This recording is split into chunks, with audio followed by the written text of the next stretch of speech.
સંદલના લાકડા સોરાઈ લી એનો વહીવટ કેમ કરશું? એનો વહીવટ એક જ આગળ છે.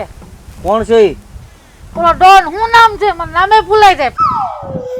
વીરપ્પન. હા ઈ માણા જવાબદારી વાળો છે લે.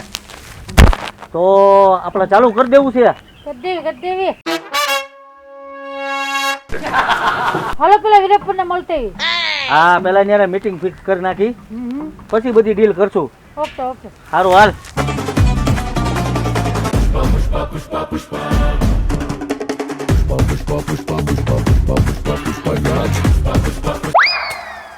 Good evening, ladies and gentlemen. Let's enjoy the flavors of fragrance today. Free night.